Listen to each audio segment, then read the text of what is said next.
All right, so we are getting ready to go camping for the shakedown trip in the M1L as a family. The blue 169 is not done yet, so I went ahead and I snagged Mel's 15-foot Matecumbe.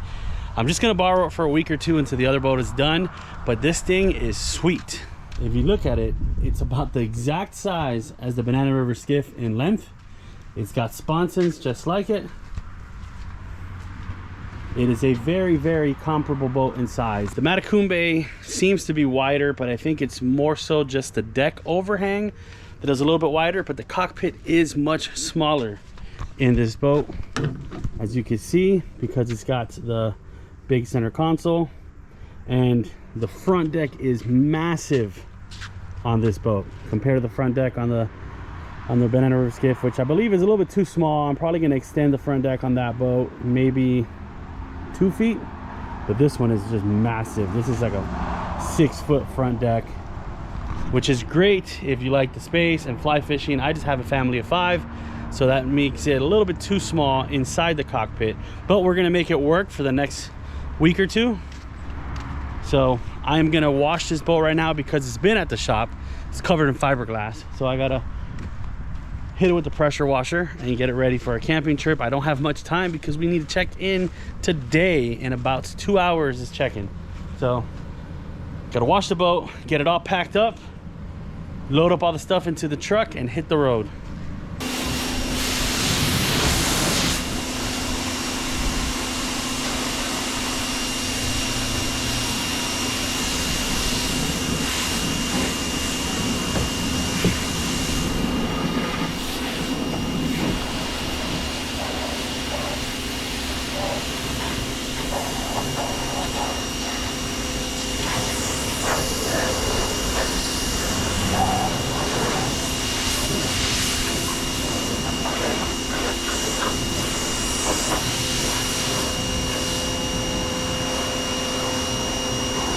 As I mentioned, this is a one-off 15-foot haul.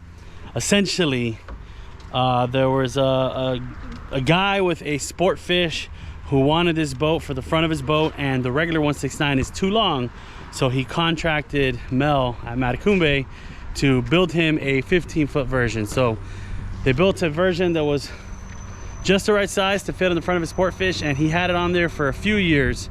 He ended up buying a ribbed inflatable boat, so he traded this in for that, and the dealer didn't know what this boat was worth because it's a one-off.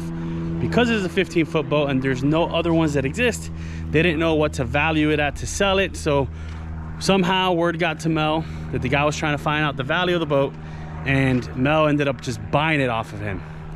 So it had a 60 on it, which was a lot of power for such a small boat. So Mel bought this boat back, took the 60 off, put a brand new 30 on it, kept the 60 for a different boat. So this 30 should push this thing perfect because the 169 runs great with a 30. I can't even imagine what this thing must have felt like with a 60. These boats are super, super light, and at only 15 feet, it must have flown with a 60.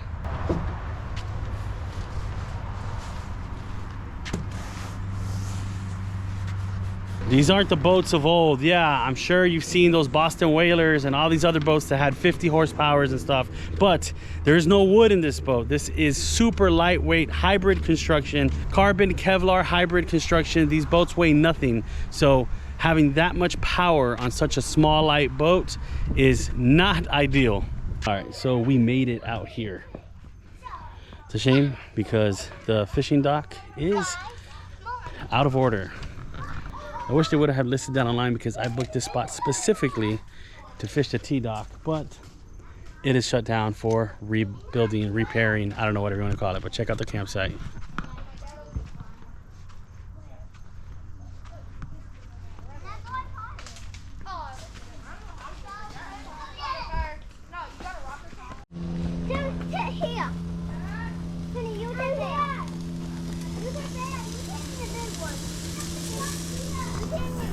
First night officially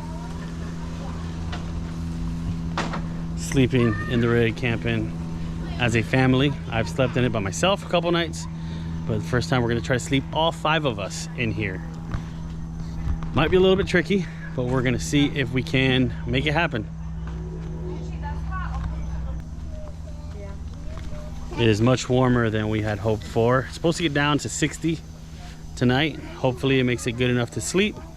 But I was really hoping it'd be 60 during the day and like in the 40s at night to really keep the bugs down.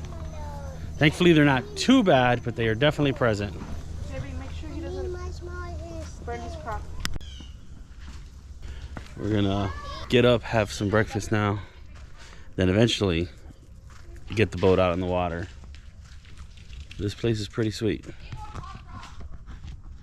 Dad, truck.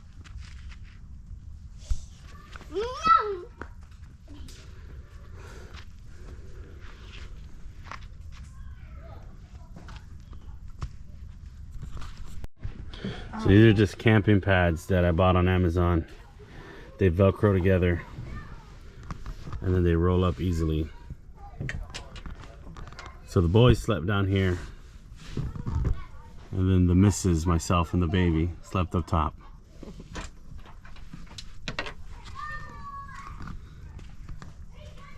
The little son.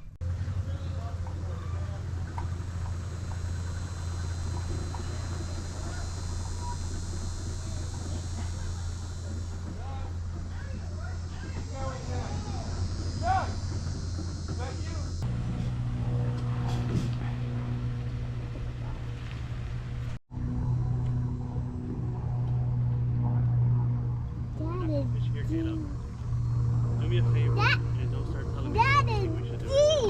deep. Look how deep it is. You don't want to fall in. Yeah, I don't want to. Wait, we need soap.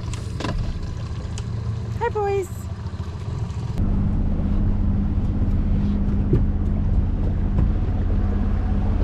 Dad.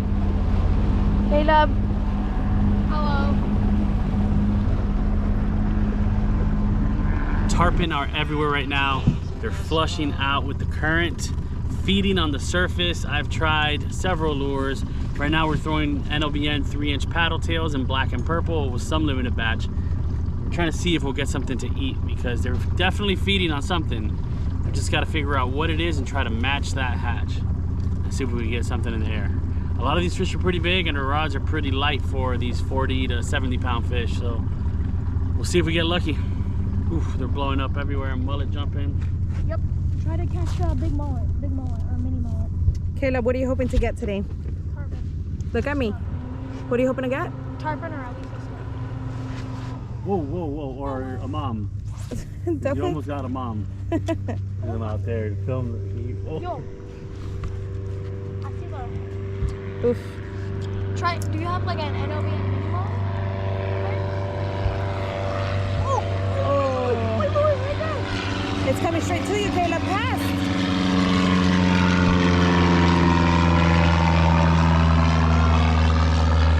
All right, so here we are. 15-foot Matecumbe. This is a one-off, one-of-a-kind skiff. I got a question about this little guy right here. So this particular boat was built to sit in front or on top of a sport fish. A sport fish is a big, kind of like a mini yacht. If you don't know what a sport fish is, they're like kind of like a mini yacht, kind of in between. And a lot of people use them for traveling across to the Bahamas and all that, and fishing for billfish and stuff. So this was a tender on a sport fish for a few years.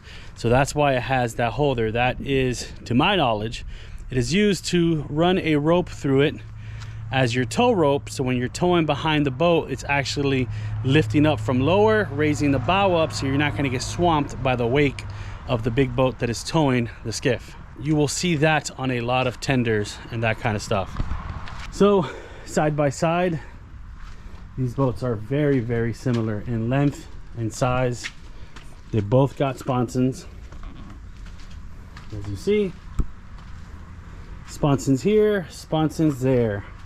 Got a 30 on here, and if you saw my last video, I got a 25 for this guy.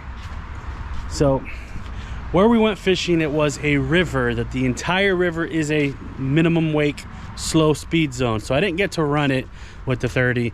It's a brand new 30. It's only got 4 hours on it. I borrowed this boat from Mel at Matecumbe Skiffs for my camping trip. So I really wanted to put it through its paces. However, I didn't know that the river was an idle zone. So I didn't get to do that. So maybe I'll take it out sometime during the next week or two to put it through its paces and see how it does with this 30 horsepower on here. But this boat is sweet. We did get into a bunch of tarpon out there, but they were not eating. We threw all kinds of NOBNs, other jerk baits and that kind of stuff, and they did not touch it at all. However, it was cool seeing fish bursting out of the water to slam whatever they were feeding on. So let's go ahead and get a measuring tape on these two to compare the size, because I'm curious. You see, the front deck on this boat is giant compared to the little one on that boat. The rear deck seems just about right. This is what I want to do on that boat. This is probably a bit larger than I want. And these gunnels are very, very deep. I'm probably gonna want shorter ones. I kind of like the width of those on there. However, having the deeper gunnels allows your rods to be tucked up away safely on the bottom. As you can see, even though they're so wide, the rods are right there. And that protects them from stepping on them, bumping them, snagging yourself. And on that side, there's a micro power pole stick, even though this boat has an actual power pole. This is a cool little thing that Mel likes to do on a lot of boats. He puts this little fitting here and it actually goes straight through. So what he does that for is to utilize that for a stakeout pin on the front of the boat. So if you're up here in the bow fishing, you can stake yourself out through that hole, and it's pretty cool. Very clean finish and very, very functional. These gunnels are much shorter. I like the shorter gunnels because it gives more space inside. However, it won't really protect the rods much once they're here. So I don't know, should I extend this out a couple more inches? I really like the shallow gunnels like I had on my 1444, which is what I kind of want to model this after. It is a mess in here, guys. Yes, I know. It collects debris. But that's not a big deal because it's going to get all cleaned out, gutted out, and all of that. So let's measure the width. I'm going to measure the width at the widest point, which is usually along that forward bulkhead, and then I'll measure it at the stern again as well. But right here we are at 68 inches wide, and if I come on over the Banana River Skiff, we are at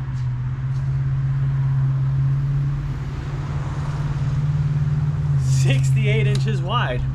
That is crazy. If you look at these two boats side by side, I would bet money that this boat was significantly wider, but they're both exactly 68 inches wide, at least at the front bulkhead, or at least where the front bulkhead should be on that boat. And then overall length, they're both, I believe, 15 feet. Let's find out right now.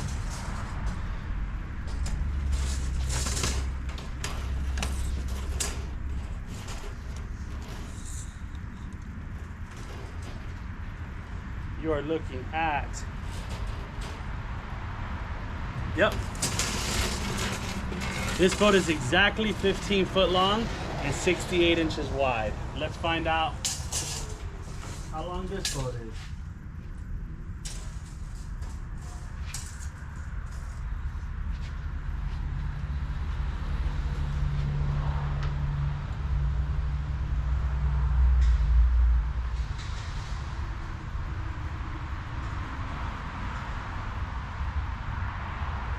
All right, so this one's about 15 feet, 5.5 inches. I'm gonna remeasure the Matecumbe because I realize now it is a little bit longer on the inside point of the sponson.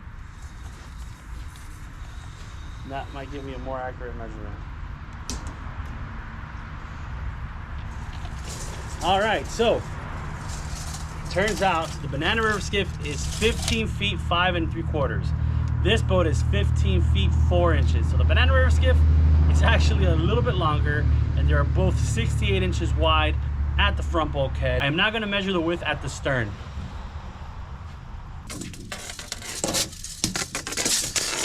Just because the polling platform and all that are in the way, but it is the same distance right here. Okay, so here at the stern, we're looking at 69 inches.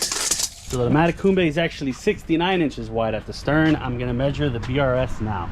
All right, and I guess this is where the difference happens. This boat is actually 65 inches at the stern, 69 at the front bulkhead, or 68 at the front bulkhead. At least at the rub rail, the Matecumbe gets wider at the back than it does at the front, and the Banana River Skiff is the opposite. It gets narrower at the stern. And this goes back to design theory. So the Matecumbe 169, and which is what this essentially was cut down from, a Matecumbe is based on the design theory. It's actually based on the lithium skiff by Chris Morjan. Chris Morjan designed a lot of the Hell's Bays that you see out there, and he kind of brought his own approach to skiff design. He went with you know, the rounded hull at the bottom with the big spray rail, essentially no chine up front. It's like a smooth hull, and then he's got the big overhanging spray rails that become the hard chine that keeps the water down. Whereas the Banana River Skiff actually is what influenced the lineage of Dolphin Boat Works and Maverick Boat Works. So if you notice, it has the front bow entry more so like a Maverick, and it's got the chine down the side of the boat that is very similar to the Mavericks. And that's just a different design theory when it comes to technical poling skiffs. You have essentially these this day and age, you can see both of these design theories playing out across the board. You have a lot of hulls that are similar to this Morjan design, and you have a lot of hulls that are similar to the Banana River Skiff, which is a Dave Exley design. And these are the two pivotal differences in modern day technical poling skiffs, and we have them both right here in 15 feet 68 inch wide versions, which is pretty cool. The overhanging spray rail on the Matecumbe is right here. Check that out. It's probably about 5 inches of overhang, or more actually. And it overhangs right there. You don't have a hard chine here. The water runs up here, catches this, and blows it right back down. Whereas the other style of skiff is got this. This is your spray rail. The water comes up, hits this, and is supposed to shoot out. However, you also have this big overhang up here that is significantly larger than the other one.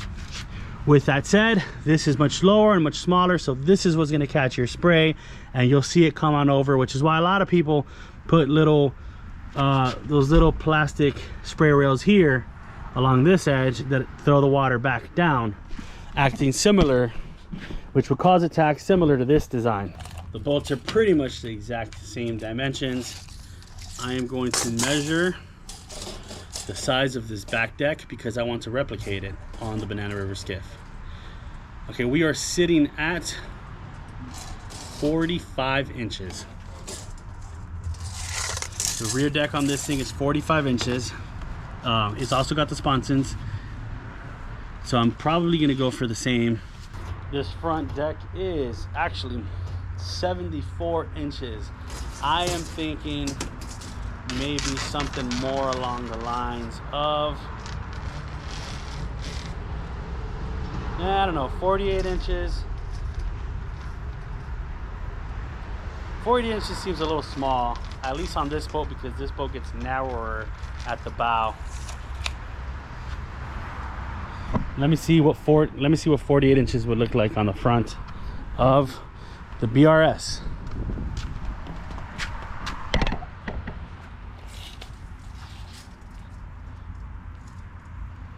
Yeah, 48 inches is not that big. Maybe I'm underestimating it, because this deck right here is 36. So maybe I should go 60. Nah, 60 is gonna be too big also. If I cut it in the middle,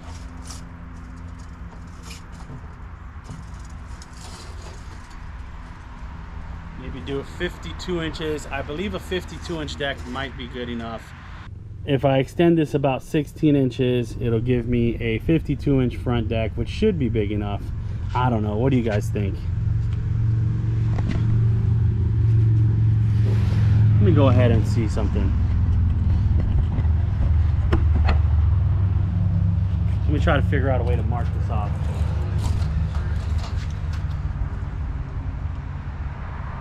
I don't know. I think honestly a 60-inch deck might be fine. Maybe 57 inches.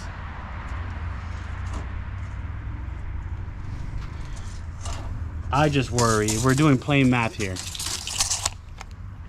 I think a 60-inch deck will be nice. However, my worry is if we have 15 feet to work with, or 15 feet 5 inches to work with. So the cockpit on this Matecumbe is 5 feet, and with my family of 5 feet is just not going to cut it. So even if I just add 1 foot to this, that might not be enough still. So let me measure this to see. Yeah, this is 62 inches. So if I was to go 72, I mean, in theory, I guess 72 will make it big enough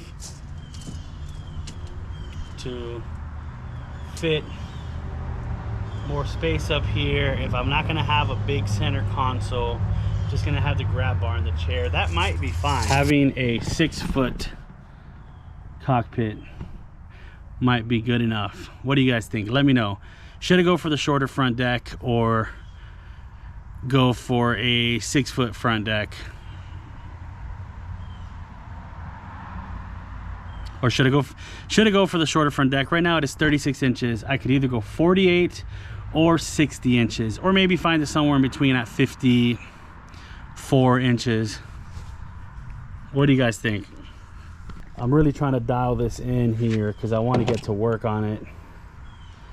Another thing I noticed, this Continental trailer on here is very nice and low profile, which is the good thing when it comes to torsion bar axle trailers. The axle is pretty much right up against the trailer beam, where a leaf spring trailer is not. You have a gap between the axle and the trailer beam. So even though these are the same size wheels and fenders, in theory, this trailer is about, I don't know, a few inches taller. So this one is 16.5 inches off the ground, whereas this trailer is 19.5. Well, no, that actually might be more than that. Yeah, it's about 19.5 inches off the ground, so 16.5. So this trailer is about 3 inches higher off the ground than this one is, and those 3 inches can make a huge difference when it comes to launching and dry launching the skiff. Right now, the rub rail on this sits at 40.5, where this sits at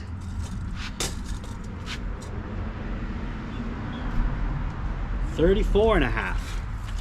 So not only is there a difference in trailer height, there is also a difference in bunk height. This Banana River Skiff has metal brackets with roller wheels on it, which are likely taller than the bunks are on this one. As you can see, the bunks on this one are actually pretty level with the trailer because it is a V-hull and the cross beams are underneath the trailer frame. It allows this boat to sit nice and tucked up into this trailer, where this one is elevated quite a bit above it. So I cannot make the Banana River Skiff tuck into the trailer like the Matecumbe does because of the trailer difference and hull shape. However, I could probably drop it at least 2 inches, maybe get it about 2 inches lower onto the trailer. Hopefully that'll bring it down a little bit, and I'll see if I could customize some sort of bracket to lower the axle, to eliminate the gap between axle and trailer, and just get it to come down a bit, because those few inches make a big difference. Thank you guys for watching. Make sure you hit that subscribe button if you want to see more. I will be putting this boat back in the water, I am sure, in the coming weeks, and getting some speed numbers on it, and also getting to work on the BRS.